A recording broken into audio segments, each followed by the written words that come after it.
How do I convey, in one short speech, the impact 6 summers on this mountain has had on my life? I have likely spoken with more than 2,000 delegates, read or listened to more than 1,000 proposals, and eaten more Eureka treats than I care to admit.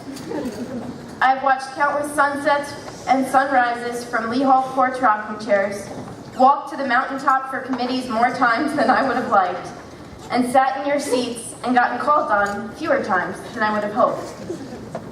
Nevertheless, I stand before you today searching in vain for adequate words with which to convey how much Kona means to me. Why do delegates continue to return to this mountain, dedicating a week of their summer to this conference? Why do we pull away from Lee Hall each year dazed by what we have just experienced? Political discourse is not a stranger to schools across the country, and cheerwine is certainly sold off this mountain, although I'd argue it tastes better here. Why, though? Because we care. Because we will not stand for mediocrity. Rather, we will fight for freedom and justice in this great nation with our last breath. Because we at this conference embody the essence of what it means to be American, as we exercise the very God-given rights which we raise our voices to protect. All Americans possess the ability to stand up and speak in support of that in which they believe. But each individual, however, has a duty to seize and exercise those rights. Your unwavering dedication to both this program and this country is what makes Kona unique. Your willingness to stand up in furtherance of your beliefs is what defines this conference.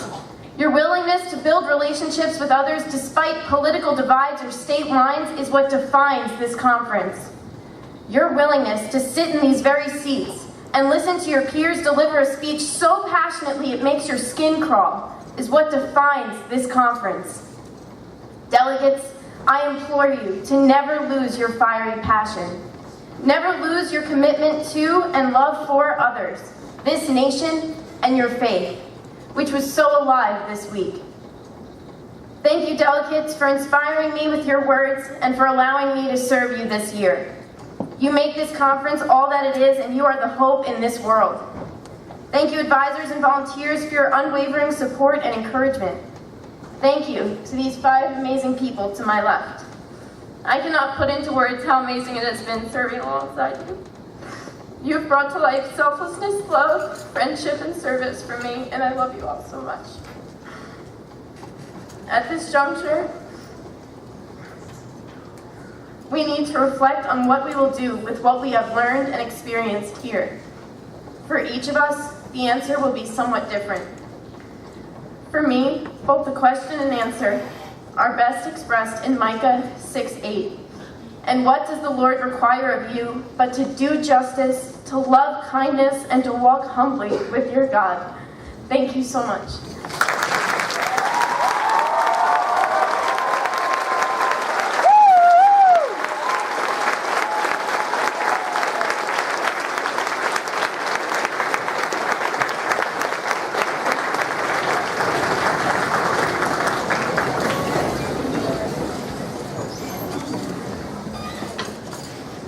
I've had the honor of watching this next delegate grow over the years on this mountain. She is beautiful inside and out, the perfect balance of confidence, poise, and grace. I know she will serve you well.